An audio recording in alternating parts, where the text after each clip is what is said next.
Welcome to Tiny Hands, Big Dreams, here on the homestead with a controversial conversation. Today is an interesting one.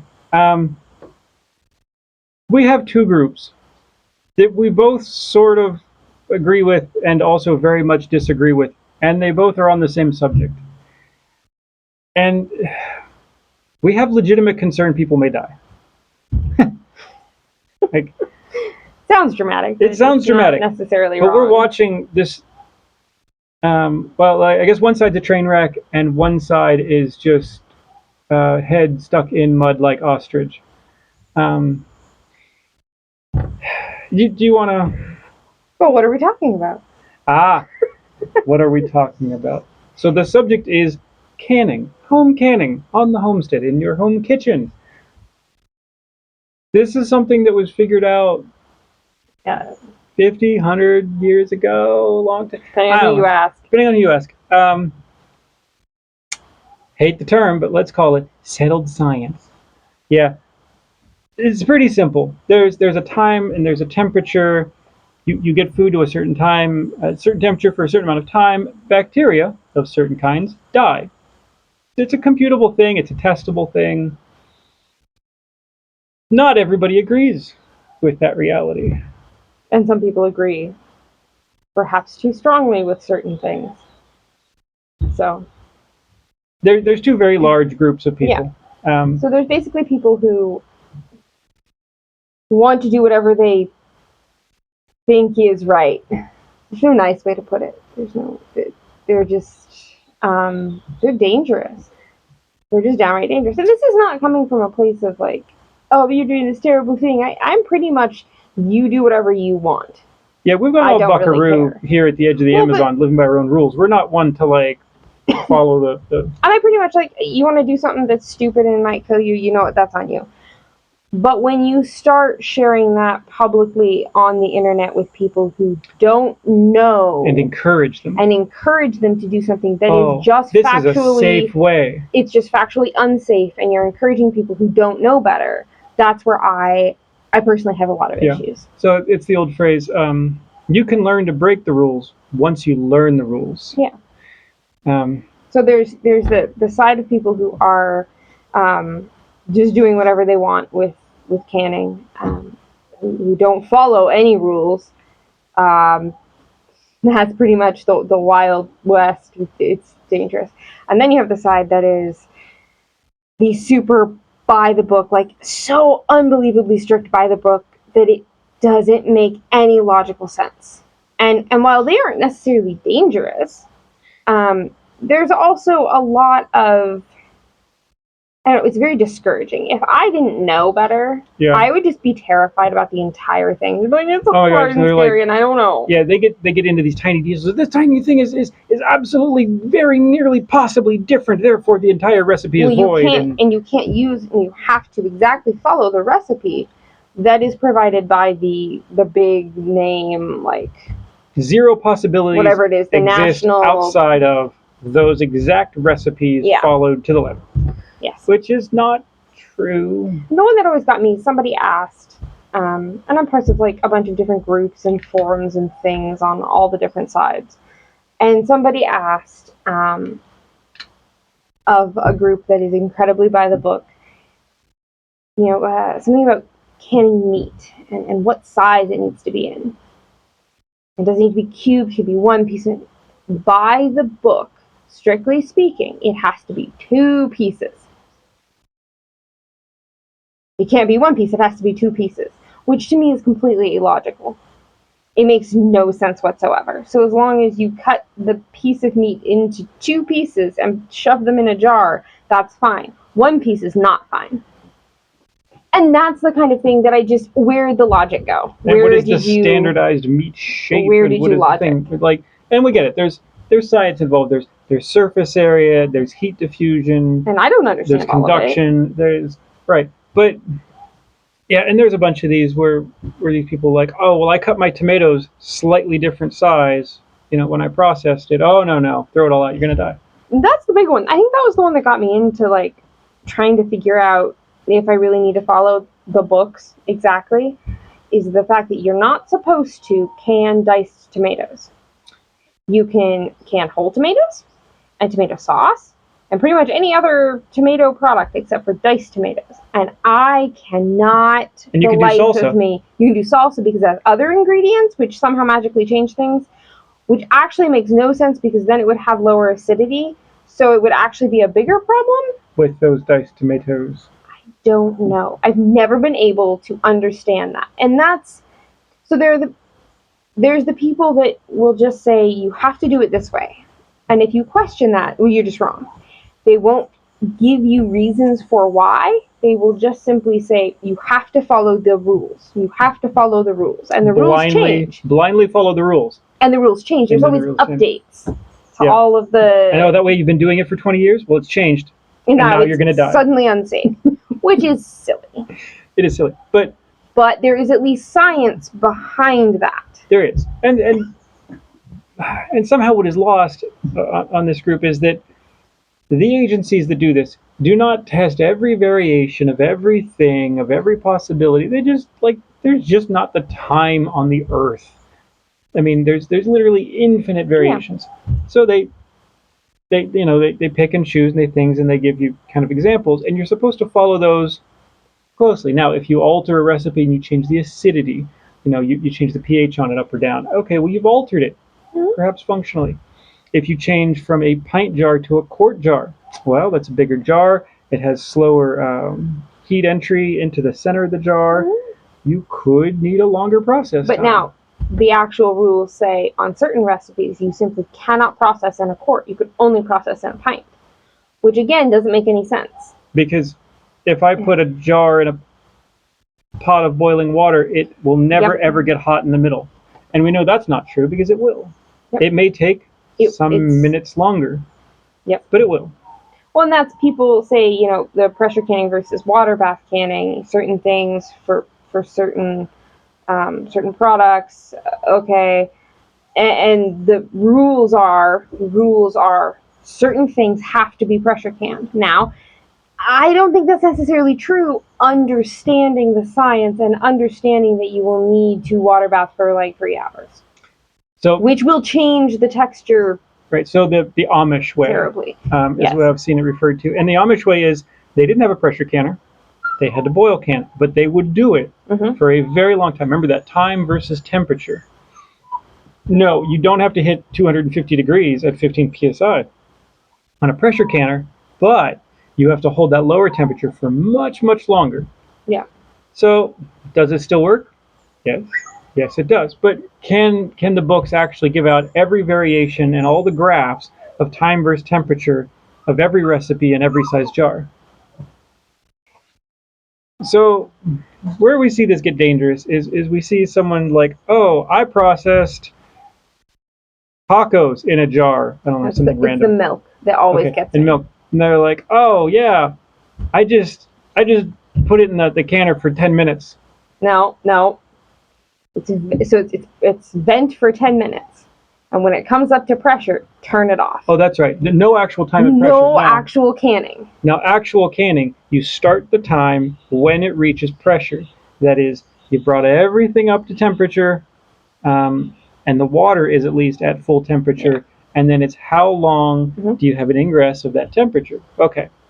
They go, oh, no, I just let it come up to vent, and vent is boiling, so you're only 212, and then they let it build pressure, which means it's warm water. The water is correct temperature, but then the insides.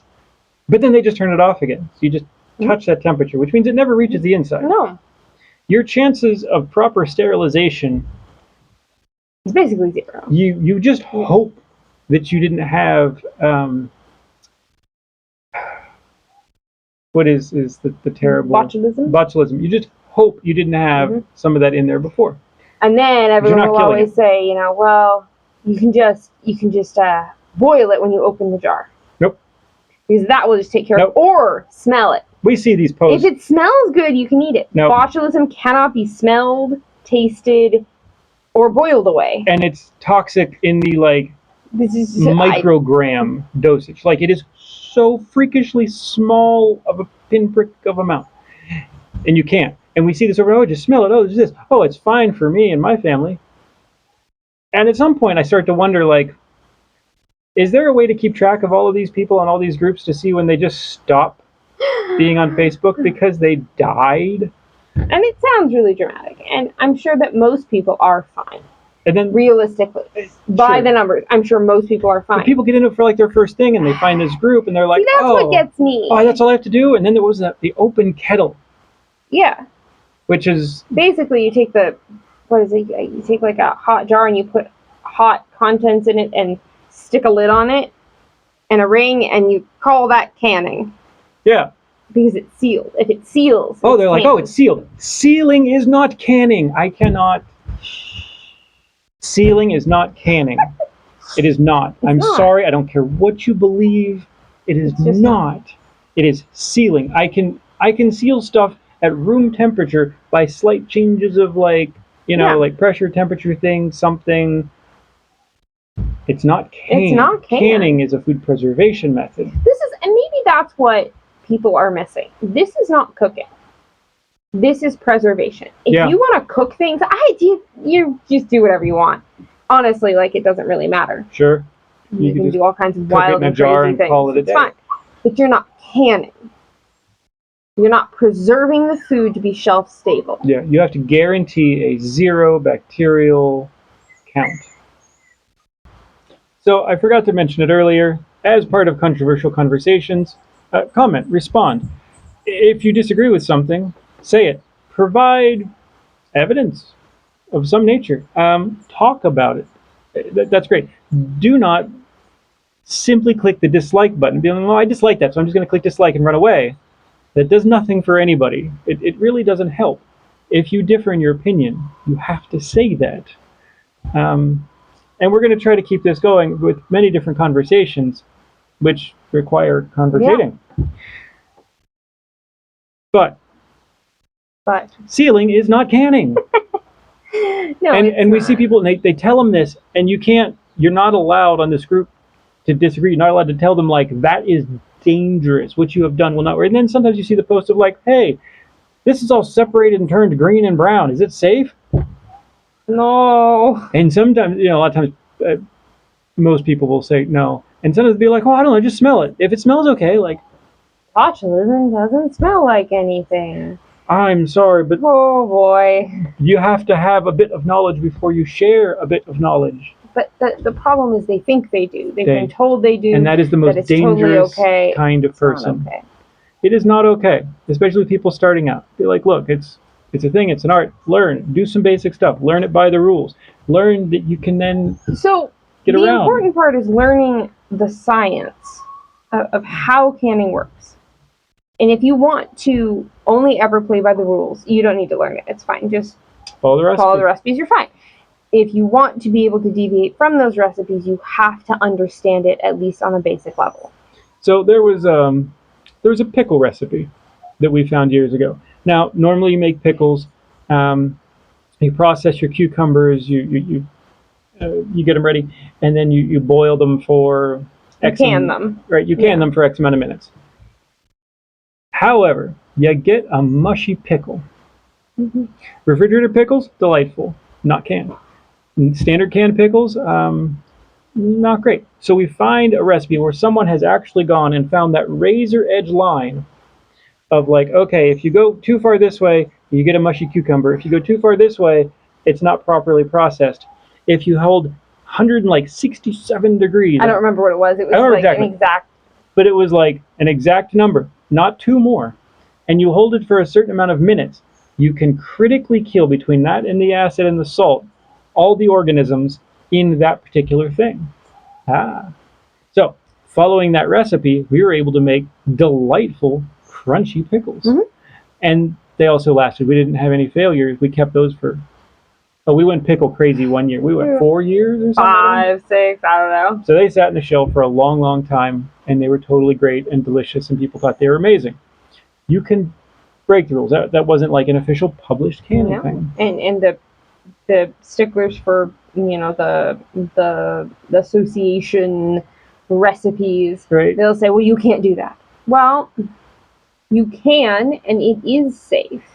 You have to understand enough to be able to take the rules and kind of like you said, the razor edge of which way. And find the boundaries. We do that with jam. We're at the very, very low end of sugar that is possibly safe. Like we really play with that. We really skate right next to what would be considered like a dangerous level with getting the sugar way down, because we just don't like a lot of sugar.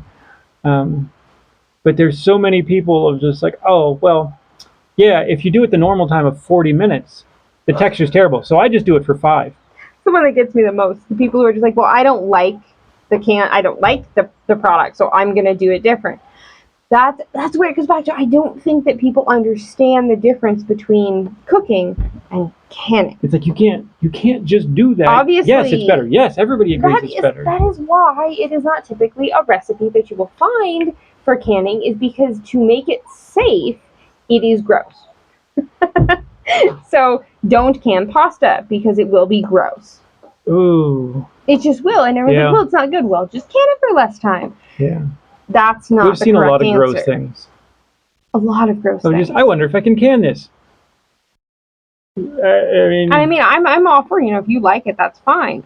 Yeah. But if it's going to hurt you, again, honestly, that's fine. You want to make your own choices in life. I'm big on, people making their own mistakes, I guess. I'm not gonna police everyone.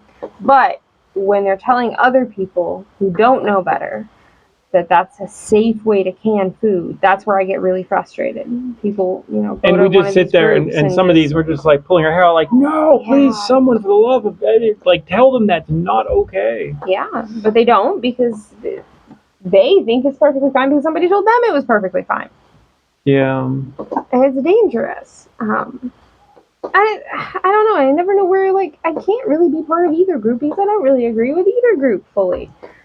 There's no, just reasonable people. So now we're this, some weird other third group. There are people who agree with us. There's just not many, I guess, that are vocal about it. You can't be vocal on either group about that. No, you can't. You can't have the voice of reason on either. No, and that's a big problem. Because the mods don't let you. No. Which is, they're now gatekeeping misinformation, basically. Both directions, so, really. Echo chambers. Yeah. And once you get an echo chamber of all these people that agree, oh, yeah, we can do it this way. We can do something totally unsafe. Oh, it's great. It's fine. Or you can only do it this way. And then, you echo chamber. Yeah. You can't grow as a cook, as a person, as a thing. You can't know better so you don't kill your family.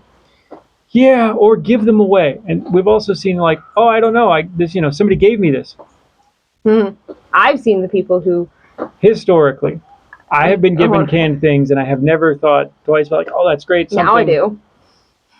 These groups didn't exist back then. People did stuff. They followed the recipe in the book, or close enough that they knew how to break the rules because they've been doing it for generations. And that's the excuse a lot of people use as well. 100 years ago, nobody knew all of the science, and they were just fine. I'm like, well, okay, that may be true. One, I don't know if everyone was just fine. Two, just because they didn't know, we have progressed in knowledge. That's not a bad thing. Yeah. I mean, if you really want to go back, several hundreds of years, do we really want to go back that far? Or do we accept that there is more science now, and that's not always a bad thing? Hand washing. Hand washing. Yeah. So we do know more now, and that's not a bad thing, and it will keep people more safe. So I don't see why that can be a bad thing either. Yeah, it's definitely, it's a good thing. The more you learn, the more you learn. Yeah. But if you know of these two groups, and you happen to love canning, this is a conversation about canning, be warned. If you're just starting out and you don't know, you just honestly don't know, follow the rules. Buy the book. Was it the Ball Home Canning book? Yeah. We have it somewhere. I've had it for decades. Occasionally I'll look some up in there and be like, hey. Yeah. Understand it, use the equipment, figure out how to do it, and if you want to learn the science. If you don't, understand that you don't understand and that you should probably just follow the rules. Yeah. If you want to learn more of the science, then you can You can make your own recipes. I have some of my own recipes, but I also understand how to alter them safely. And if I don't, Right. I'm either not going to do it. I usually ask you because you Sure. have a better grasp on it than I do. But there are things where I'm like, I don't know, and I'm a little borderline. So what do? I'm going to can it for longer. Yeah, you can always you Because can err on the longer side. I used to work in a bio lab.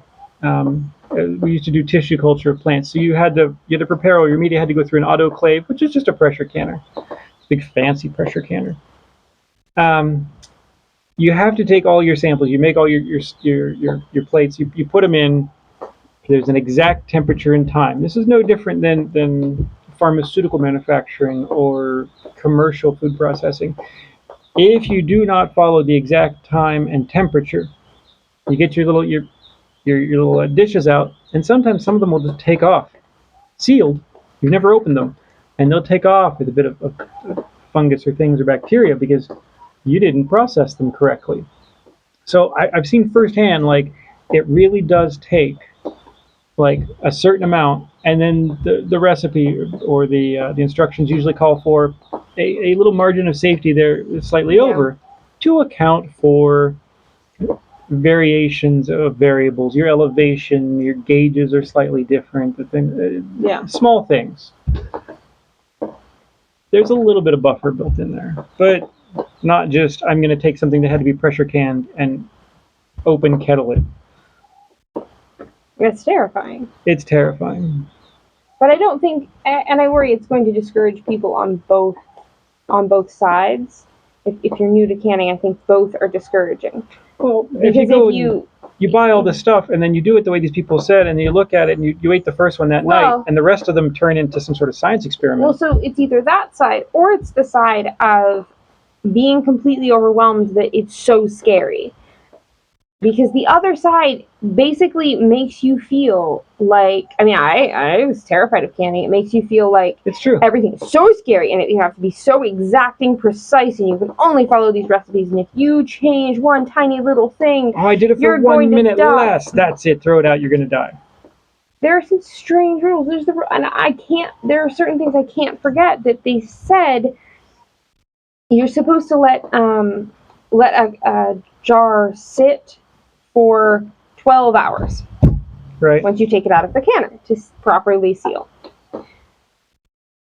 Also, if it has not sealed within 2 hours, you have to throw it away, or you have to refrigerate it. You have to refrigerate it.